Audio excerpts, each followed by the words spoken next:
اما بعد فاعوذ باللہ من الشیطان الرجیم بسم اللہ الرحمن الرحیم وَإِذْ قَالَتِ الْمَلَائِكَةُ يَا مَرْيَمُ إِنَّ اللَّهَ اصْطَفَاكِ وَطَهَّرَكِ وَاصْطَفَاكِ عَلَى نِسَاءِ الْعَالَمِينَ يَا مَرْيَمُ اقْنُتِي لِرَبِّكِ وَاسْجُدِي وَارْكَعِي مَعَ الرَّاكِعِينَ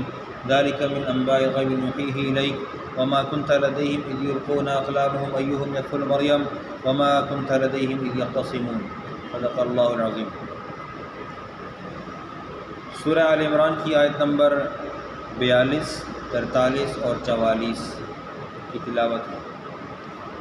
اللہ تعالیٰ نے ارشاد فرمایا وَإِذْ قَالَتِ الْمَلَائِكَةُ، اور جب کہا ملائکہ نے یا مریم اے مریم،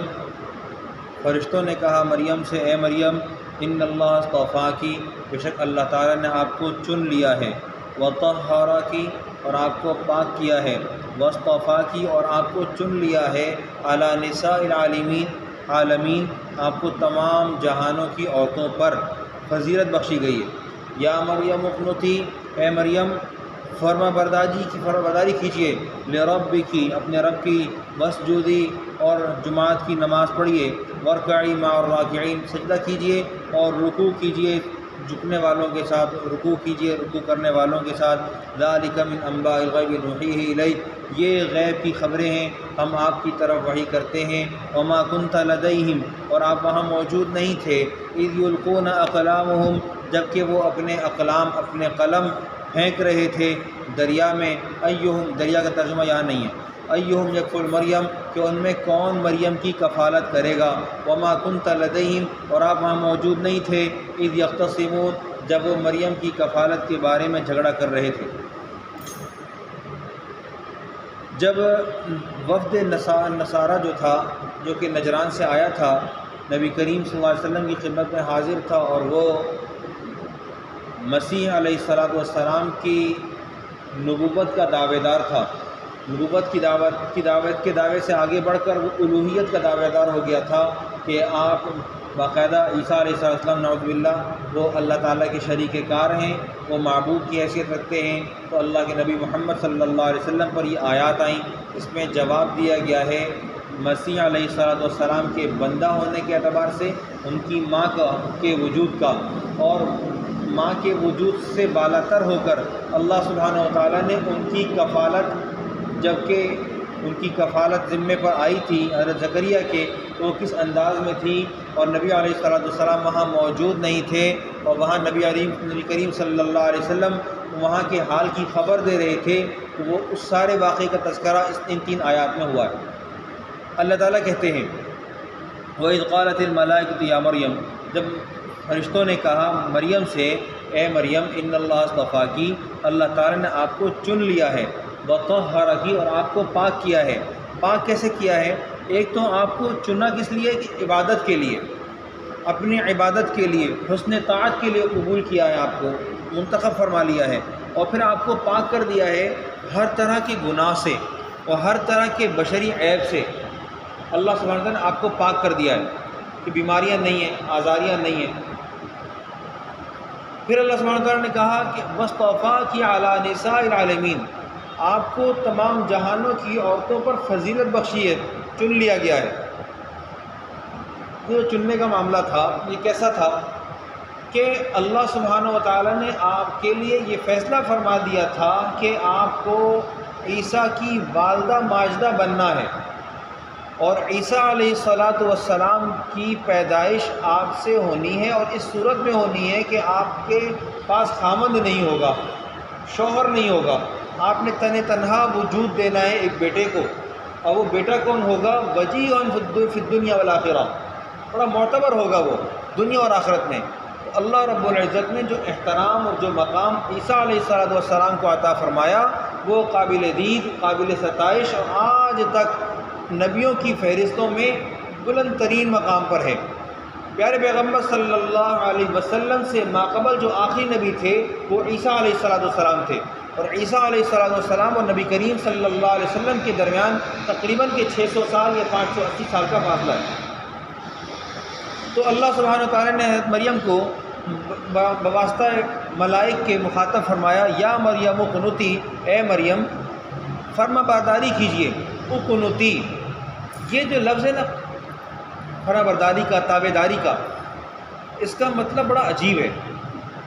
اس کا معنی ہے فرما برداری۔ ایک ہوتا ہے جو ہمارے ہاں عام طور پر اٹھنے بیٹھنے میں ایک آدمی ہے اور وہ اپنے کسی ضرورت کے لیے کسی آدمی سے ملنے جاتا ہے اور وہ اس سے اپنا کام نکالنے کی کوشش کرتا ہے، تو کام نکالنے کے لیے جو وہ اس کی بات کہے گا وہ اس نے سنی اور سمجھی، اس کی بات اس کے مطابق اس نے کام کر ڈالا، لیکن وہ باقاعدہ اس کا فرما بردار نہیں ہے۔ فرما بردار کا مطلب ہوتا ہے جو کہ اطاعت و فرما برداری کے اندر مواظبت رکھتا ہو، یعنی کہ اس کی جو فرما برداری ہو وہ دیرپا ہو، وہ دائمی طور پر اسی مزاج کا حامل ہو کہ وہ مستقل طور پر حسن طاعت لیے ہوئے بیٹھا ہے، وہ فرما بردار آدمی ہے۔ اس کا مطلب یہ ہے کہ آپ کو اس سے انکار کی توقع نہیں ہے، آپ کو اس سے کسی بغاوت کی توقع نہیں ہے۔ آپ دیکھتے ہیں جب بھی اس کو تو وہ اپنے مزاج کے اندر ایسا قائم و دائم ہے۔ نبی کریم صلی اللہ علیہ وسلم نے ارشاد فرمایا احب الاعمال الی اللہ ادومها وان قل، اللہ تعالیٰ کے نزدیک پسندیدہ اعمال وہ ہیں کہ اگرچہ تھوڑے ہوں لیکن دائمی ہوں۔ ایک آدمی فرض نماز پڑھتا ہے، ریگولر پڑھتا ہے، اس میں کوتاہی نہیں کرتا، سچ بولتا ہے، ریگولر بولتا ہے، اس میں کوتاہی نہیں کرتا، ہر طرح کے جھوٹ سے دور رہتا ہے، وہ ریگولر جھوٹ سے دور رہتا ہے۔ کیا ہے جی؟ اس کو اس بات کا خوف ہے کہ میں کسی بھی ایسے عمل میں پایا گیا تو اللہ ناراض ہوں گے، اور اپنے ہر عمل کو اللہ کی اطاعت کے لیے پیش کرتا ہے، تو ایسا شخص فرما بردار کہلائے گا۔ اور جو فرما بردار ہوتا ہے اس کے مزاج میں دائمی طور پر فرما برداری ہوتی ہے، ایسا نہیں کہ وقتی طور پر وہ کسی کے سامنے کھڑا ہوا ہے تو وہ جھک کر مل لیتا ہے کہ جی یہ صاحب حیثیت ہیں، صاحب حیثیت کے سامنے جھک کر ملا، اور جو صاحب حیثیت نہیں ہے تھوڑا سا کم کرا تو اس کو آنکھیں دکھانی شروع کر دی۔ ایک عاجز مزاج آدمی ہے، من تواضع للہ رفعہ اللہ، عاجز مزاج آدمی ہے، اس کو جس نے اللہ کے لیے تواضع اختیار کی ہے اللہ نے اس کو بلند کر دیا ہے کہ وہ ہر آدمی کی بات سنتا ہے اور سننے کے بعد اس کے اندر کسی طرح کی بغاوت نہیں پائی جاتی، وہ فرما بردار ہے۔ تو اللہ تعالیٰ نے ارشاد فرمایا یا مریم قنوتی، اے مریم فرما برداری اختیار کیجئے، لربک کی، اپنے رب کی، واسجدی، اور سجدہ کیجئے، ورکعی، رکوع کیجئے، جھکیے، مع الراکعین، جماعت کی نماز پڑھیے، جماعت کی نماز پڑھنے والوں کے ساتھ۔ ذالک من انباء الغیب، چونکہ مقدمہ یہ تھا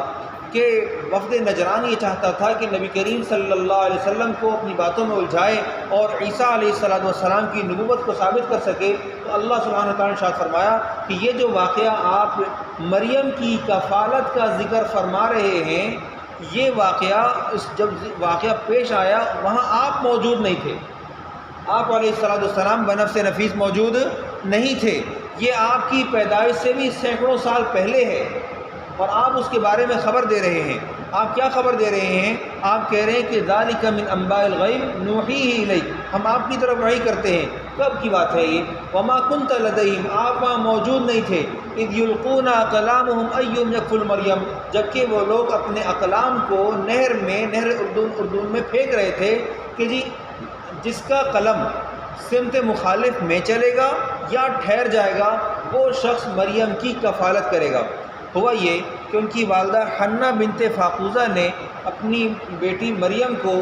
بہت چھوٹی سی تھی چونکہ نظر مانی تھی کہ یا اللہ پاک میں تو اس کو بیت المقدس کے لیے خاص کر دوں گی، تو جب پیدا ہوا بچہ تھا، بیٹا چاہا تھا، بیٹا نہیں تھا بیٹی تھی، تو بیٹی کو لے جا کر اس 29 افراد کی کمیٹی کے سامنے لے جا کر رکھ دیا کہ جی یہ آپ لوگ ترتیب بنا لیں کہ اس کی کفالت کس نے کرنی ہے۔ ایک طرف حنہ بنت فاقوزہ جو کہ مریم کی والدہ ہیں، اور ایک طرف وہ خاتون عائشہ بنت فاقوزہ جو کہ حضرت زکریا کی اہلیہ ہیں، اور حضرت زکریا خود وہ حضرت عیسیٰ کے خالو ہیں، تو یہ سارے رشتے بنتے ہیں آپس میں۔ اللہ سبحانہ و تعالی نے حکم دیا کہ جی تم لوگ اپنے اقلام کو نہر اردن میں ڈالو، اور جس کا قلم رک جائے گا، یہ قلم کون سے تھے؟ یہ وہ قلم تھے جن سے کبھی کوئی گمراہی کی بات لکھی نہیں گئی تھی، یہ ہدایت لکھنے والے قلم تھے۔ تم لوگ اپنے اپنے قلم دریا میں ڈالو، نہر میں ڈالو، اور جو سمت مخالف میں چل پڑے گا یا جو رک جائے گا وہ صاحب قلم، اس قلم کا جو مالک ہوگا وہ مریم کی کفالت کرے گا۔ اذ یلقون اقلامہم ایہم یکفل مریم وما کنت لدیہم، اور آپ وہاں موجود نہیں تھے جب وہ 29 افراد اس بچی کی کفالت کے لیے آپس میں لڑ رہے تھے۔ تو نبی کریم صلی اللہ علیہ وسلم کے معجزات میں سے ایک معجزہ یہ بھی ہے کہ نبی کریم صلی اللہ علیہ وسلم غیب کی باتیں نہیں بتا رہے، لیکن غیب کی باتیں اس حال میں بتا رہے ہیں کہ وہاں موجود نہیں ہیں، اور اللہ سبحانہ و تعالیٰ آپ علیہ السلام پر وحی فرماتے ہیں، اور نبی کریم صلی اللہ علیہ وسلم اس وحی کی صورت میں ان الفاظ کو مخالفین کے سامنے اور آپ کے سامنے حجت بازی کرنے والوں کے لیے ذکر فرماتے ہیں۔ اللہ سبحانہ و تعالیٰ سمجھنے کی توفیق عطا فرمائے۔ وآخر دعوانا الحمدللہ رب العالمین۔